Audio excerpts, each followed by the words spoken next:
Women Taking the Lead, episode 34. If you make a mistake, learn from it, dissect it, and move on. Do not dwell on it. So many people, they dwell on it and they don't let it go. You have to let it go because we're human. We make mistakes. Hello, my name is Jody Flynn and welcome to Women Taking the Lead, where we are all about creating blasts of inspiration to help you overcome self-doubt so you can lead with confidence, integrity, and a sense of humor. This episode is sponsored by Luma Coaching. Want some support to get your dreams off the ground? Go to womentakingthelead.com/coaching to sign up for a consultation with me. Now, your future awaits, so let's get started.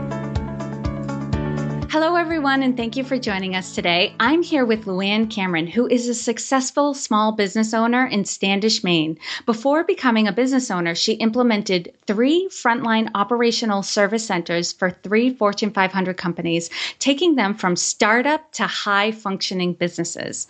Her specialties are strategic leadership, developing a team, relationship management, motivational speaking, and integrating a diverse work group. Luanne believes in planning on living life to 110 years young and giving 110% to everything she does. Okay, Luanne, that's only a little intro for everyone. So tell us more about you and your humble beginnings. Great. Well, thank you. Thank you for this opportunity just to share a little bit of who I am and what makes me tick. I do think it's important to sort of understand my background and sort of you're hearing a little bit about this 110 and living to 110, who plans to live to 110. What really has started when I was born and raised in Vermont. My lived in sort of a beaver cleaver family. Dad worked for IBM. My mom was beautiful. She won all these awards for her cooking and home ec. So we sort of had the envious little lifestyle when I was a little girl living in Vermont. And then my whole world changed when I was 11 years old. Day after Christmas, my mom told me that she was divorcing my dad. And fast forward a couple months, then I learned that actually my mom was having an affair with my dad's best friend. So as you can imagine, it just gives you a little glimmer of how my sort of world collapsed. The divorce was, I would say, messy, to keep it as simple as possible, but it definitely took over and consumed my young adulthood, my years from 11 to 18 through the high school years. I was just consumed by sort of, surviving the divorce without sharing a lot of details. And so through that, while you're supposed to be focused on your sort of studies a little bit, at least in high school, I really did not perform at all in high school. I really struggled with learning. I flunked out of a few courses. I struggled to get C's in school, and I definitely could not test. So I really was developing, little did I know, this sort of scar of lack of confidence in my smarts. So life ticks on. Now it's time to go off to college. So I went to a small state school in Linden State, and then I went to USM. And why was that? USM, University of Southern Maine here in Portland, coming from Vermont. I had no confidence, again, in my smarts. And when I came to Portland, sort of funny story, the city seemed so big coming from Vermont. I was like, there's no way I can do this. So I ended up going to a small state school, which was probably the best thing I could have done because it was a stepping stone. And at that moment is when I realized, when I went to Linden State College, that when I got rid of some of the drama in my life, I realized that all of that drama had turned me into this pretty unique individual. It gave me tremendous strength. I learned that I really learned how to make the lemonade from looking back at the drama in my life. So I took those learnings and how to make sort of the lemonade from lemons. And I learned some pivotal things that I just had to work harder than everybody else. And I had to be more focused. So I went to USM. Fast forward, USM graduated there, met my soulmate, my husband. I've been married now, 28, coming on 28 years, and I've been with JP for 32 years. We have two grown sons, both very successful. So my leadership technique, or I call it my leadership methodology, clearly works because I've applied it to both of my sons. Both of my sons won their leadership educational institution award. My youngest won that in his senior year from Shepherd's High School. My oldest, graduating from University of Toronto, won his leadership there in his senior year. Nice. Oh, Luanne, that's so great. My goodness, what a background story to go from not believing in yourself and your own smarts. And when you said that, Luanne, I had an emotional reaction. I've been there before. When you're smart, but you don't recognize yourself or you don't believe it, because there's all this evidence against you, or that you've racked up. But you clearly gained success in your life and confidence, turning, 3 Fortune 500 companies, taking them from startup to super success. I mean, that's incredible. And I can hear in your voice, you're not in that same place anymore. You have a lot of confidence. Now, take us back to another time when you were playing small and you may not have been aware of it at the time. Share with us the story and the lessons you learned from that. Well, a couple, I would say. As far as, how do you turn things around? How do you actually do that? And what I learned at that early age is when my parents got divorced, I said to myself, this will not happen to me. This saga, I will not do this to my family. So I had a vision. I had a very clear vision of this family that I wanted to create. And that's how I learned the power of a vision. When I met my husband, leading up to that, I dated with a mission. It was very clear. I knew the type of person that was going to work well with me. And that's what I looked for. So having a vision of where you're going in life. So when I do these startup operations, it's the same thing. You apply the same technique. You have to have a vision. So why the 110? Again, I'm living my life with a vision and a mission. The 110 philosophy is about having a vision of living to 110. Now, whether I make it to living to 110 years old, that's sort of irrelevant. It's really about having a vision what I want to look like, what I want to do, how much money I have in the bank, what's my lifestyle going to look like.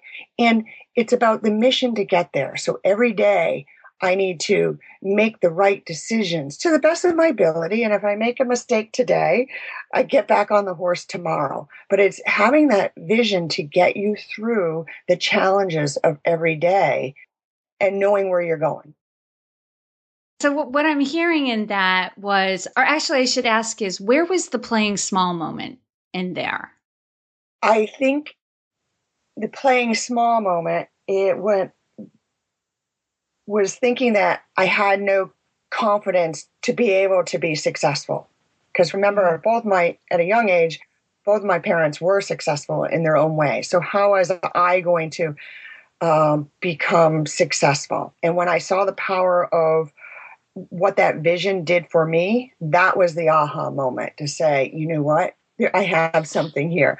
By being very clear on my vision, being very clear on my goals and what I want out of life is a powerful thing. And I learned, if I have a goal and I write down my goals, those goals come much higher probability that those goals are going to come true. Got it. So what you're saying is, kind of the playing small moment you were experiencing was looking at how your parents did their marriage, believing that that was potentially going to be your future. But by creating a different future for yourself and committing to it, you were able to start moving towards that and creating something really great in your life. And then you applied that to other areas of your life, like in your work. Absolutely. And your health. Okay. Got it. Okay. Thank you for explaining that for me. Now share with us a time in your journey when you had a wake-up call. Take us back to that moment and share with us the steps that you took that led to your success. So I've been leading people now almost 25, 26 years. when I was in my first supervisor position, I had a clerical staff who was accountable for the mailroom. And it was at the point that I wasn't sure about how much information to share with them. And I was like, I knew that certain information was helpful in my own development. For example, should I share with my team? Because let me back up a little bit. The reason I decided to there's two leadership positions open. One was to run the clerical staff, and one was much more prestigious. It was to lead a group of claim managers. However, I stepped back again, looking at where I wanted to go in life. And I said to myself, you know what? I believe the more marketable position would be leading the staff of clerical, because then I could go anywhere with that experience versus this sort of niche of claim management. Mm-hmm. So I learned how important it is to keep yourself marketable inside and outside of the company. So with my team, with the supervisor of the clerical staff, I started to share with them my own practices and about how important it was to keep yourself marketable inside and outside the company. And for me at the time, I felt it was really risky. But what I learned by sharing my knowledge, by keeping my team marketable inside and outside the company, and truly investing in my employees as an asset versus an expense, the reward and the investment on that was tenfold. The team was highly energized. They no longer sort of felt trapped of staying with the company because they knew if they kept themselves marketable inside and outside the company, at any moment they could leave. It was their decision every day to come work for me and the company versus feeling trapped. So for me, learning the power of sharing your knowledge with your employees, teaching your employees, or I would say treating your employees like an asset versus an expense. And I think a lot of young leaders today and experienced leaders in the pressure of the financial corporations today really are treating their employees like an expense versus an asset. And I love how your answer tied back to your playing small moment as well, because if you didn't have a vision of where you wanted to go, it would have probably made more sense to take the prestigious position, because that's what most people go for when they don't see a long-term goal. It's more like, how do I make more money? How do I get a better role? How do I get a better title? But because you had this vision of where you wanted to go, you knew that wasn't the right way, the right choice for you. And it kept you marketable so that you could get to your goal. And I love that you made a point to share it with the people on your team, because when you do stuff like that, when you pass on your knowledge and your wisdom and your experience to those you're leading, they have more loyalty and trust for you. And they want you to succeed as well, because it is more of a team environment rather than I'm in charge and you're following. So I love that, Luanne. And what I want everyone to get is there's no one way to lead. We're all different and we're going to lead differently. So Luanne, how would you describe your leadership style? Unique. So it really is stemmed off of sharing my vision, being very positive, and sharing who you are, not being confident in who I am, so confident that I share maybe the not so perfect side as well, because I think it helps make me more approachable. I really sincerely treat my employees like they're my most precious asset, and they feel that. And I think that does make me unique. I really try to create a culture that really builds a sort of a pride of an owner, that they own it too. My name might be on the door, but that's just a marketing need, really, that they really own where we're going. They have buy-in, so they're fully empowered and engaged. I have consistently always implemented what I call an office creed, and it's a very simple concept. Again, my 110 philosophy is about the 110 having that vision, the 110 being 110% engaged. So, what is philosophy? Philosophy is about structure and discipline. And I think it's critical that you have to have structure and discipline in everything that you do. From a personal perspective, you hear that on, sort of how I had that strategy and discipline on, on my raising my family. And the same thing within my organization and my own career, being disciplined and structured of where I was going, following that vision. So, so what is the Office Creed? The Office Creed is a very simple exercise of sitting down your team it takes about 15 minutes, and you have them do a visual exercise about what it is that they want their office culture to be. So, assuming that your team is going to be with you hopefully 5 to 10 years, what does that environment, that visual feel like of the working environment for them to bounce out of bed, to come to work? What does that look like? What are the characteristics of that? And so you have your team close their eyes, do that visual, and, you give them really only about 5 minutes, because it should be just, the very top. It should come right to mind, and you shouldn't have to overthink it. So they all write out their, 3 or 4 different characteristics. You compile the list. You talk about, what are their top, maybe 5 to 10 as an office that you're going to have as your office culture, that these characteristics are important and critical to the success of the office culture. So great, you go through that exercise, you type it up on a piece of paper, you sort of define what each one of those characteristics means to the team. So great. But the most important thing is you just don't leave the piece of paper there. You have to build consequences, positive and negative consequences, about keeping the office creed alive. And so what I do, because it's very simple, we have a grab bag. Whenever you see somebody keeping the office creed alive, you give them a grab bag. When the office creed is really working, it's when, and I just had this example in my team staff a couple weeks ago. We had some muck around, the environment was changing because roles were developing, because the people were getting stronger. My team was getting stronger and stronger in their knowledge. So that was shifting some accountabilities and roles, which created some muck because roles were a little blurred. And so we talked about an item, and then one of the people on my team spoke up, and he felt comfortable about speaking up because what he spoke up about was something that was on the office creed that he felt was sort of like in violation. And so we had an awesome discussion. I made it a safe environment, and then the whole team received a grab bag after the staff meeting because we created an open and honest environment.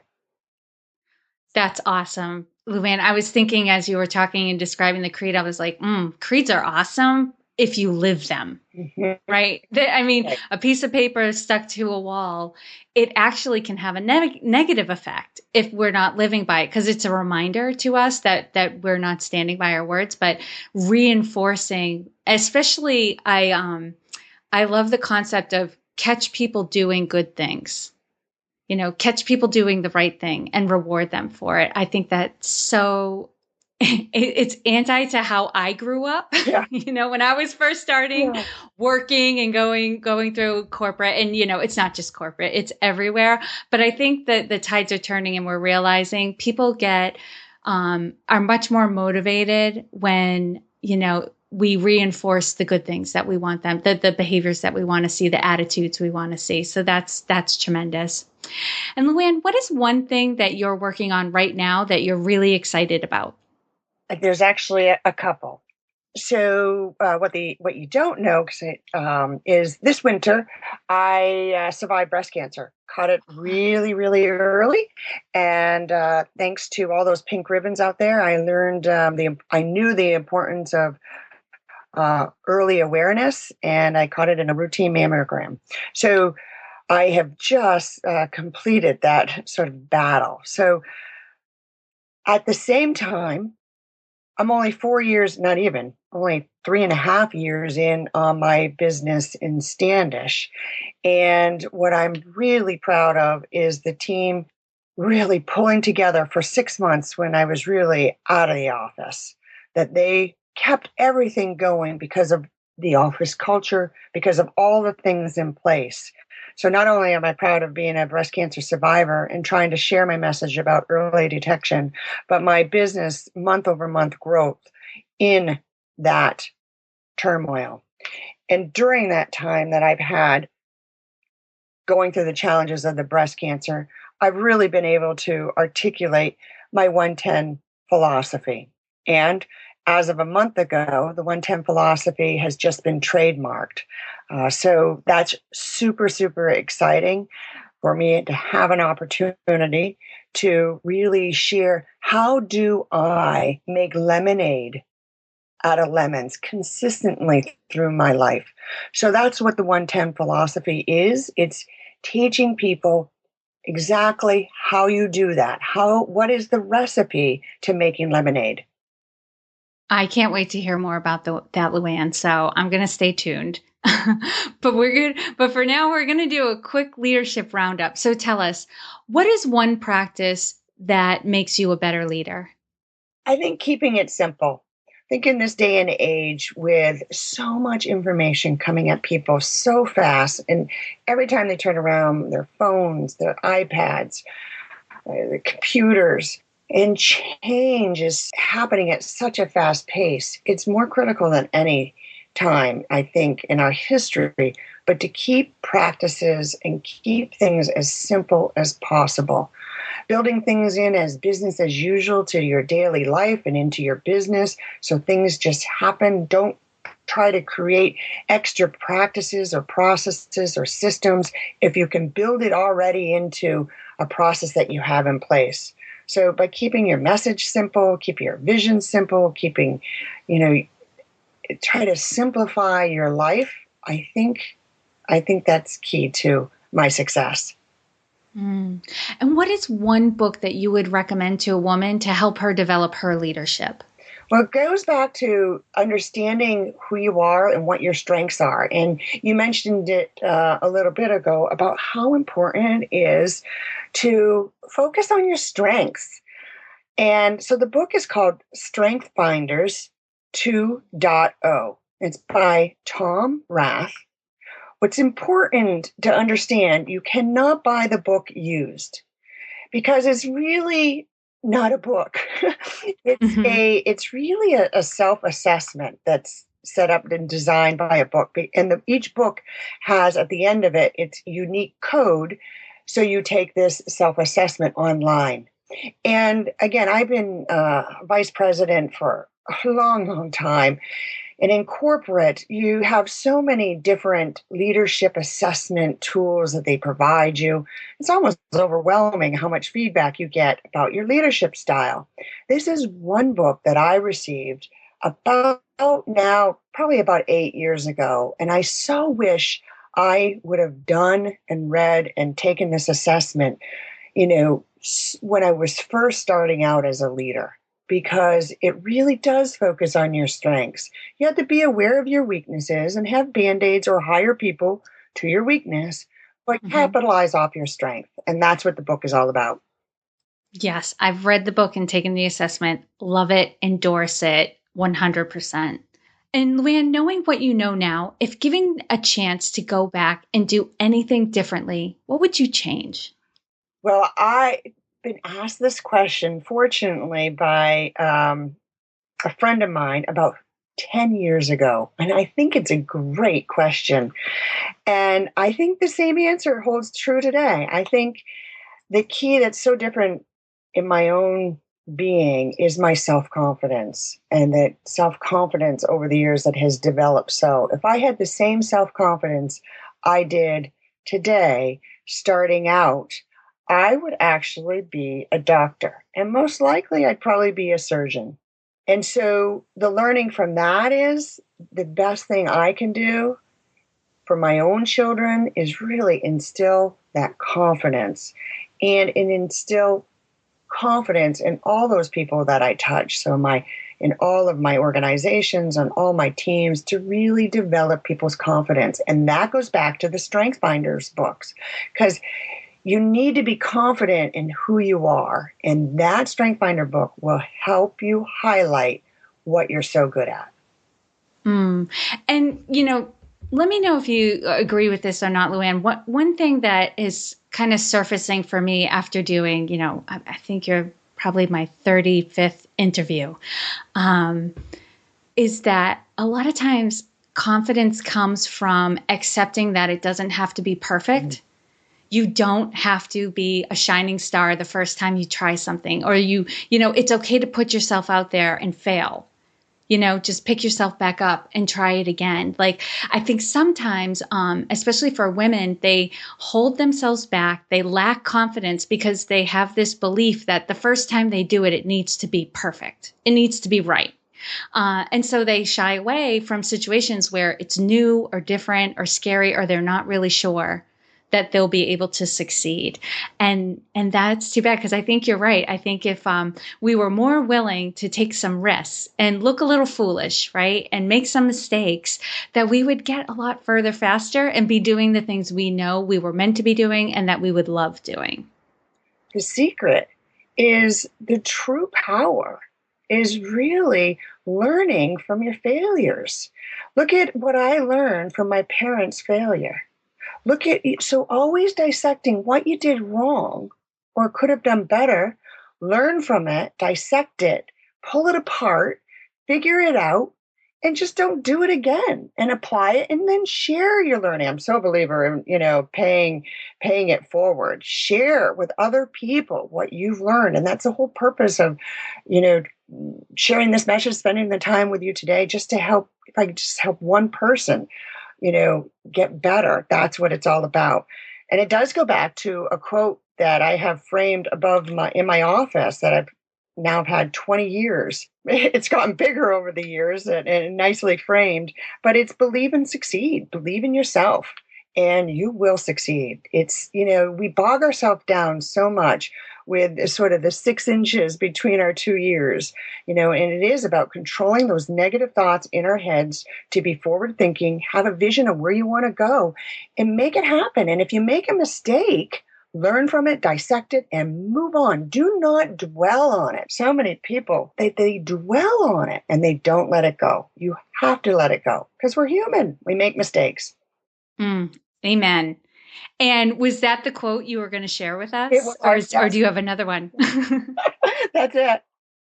I love it. Believe in yourself and you will succeed. And, I wanted to add to that, Luanne, is that part of it is making our mistakes so public. But the funny thing is when you get better at things and you ultimately succeed, people forget how bad you were at first. True. Right? Their memories are not that long. It's hard to remember unless there's like a video or something and we can go back and look to see where we were when we started. Like, people forget. They ultimately, because I'm sure you've had this experience too, where people have a hard time believing you weren't always this confident. Oh, it's so true. Oh, can I share one more story? Sure. Go ahead. It is in reference to, like you said, thinking that, when you see someone successful, you think they were always that way. So, Yes. Okay, as an executive, you have to learn how to speak in front of hundreds of people. Now, going back to my college, again, remember, I didn't have a lot of confidence in my smarts and my ability. And I took a college course, professional speaking. It was a class of 30, I'll try to be quick. It was a class of 35 students. I was the only student who could not sit in front of the class to give their speech. I had to actually physically sit at my seat to give my speech. And so by the end of the class, I was able to go to the podium and stand behind the podium and give my speech. But you could see the stress. My lip would physically quiver. People were so uncomfortable by me giving my presentation. So how I overcame that when I went into corporate was exactly what you said. when I received the supervisor position, then I was promoted to a manager. And when I started to move from manager to director, I had to overcome this fear. So what I did is I had a small department of like, I don't know, 30, 40 people, and I started videotaping my presentation. And what I learned from that experience, it was a huge aha moment, is, you know what? I'm not near as bad as my head is telling me. Oh, yes. Because it gave me that objective view. So videotaping yourself is a great way to get your head talk out of the situation and give you an objective perspective of your performance. So again, it's a great example of sort of, we're so tough on ourselves to be perfect, to be this, we should be that. To have an objective view can really sort of shed light that, you know what, we're all pretty awesome just the way we are, and that's what makes us unique. Thank you for sharing that story and wrapping it up that way. And lastly, what is the best way for our listeners to connect with you?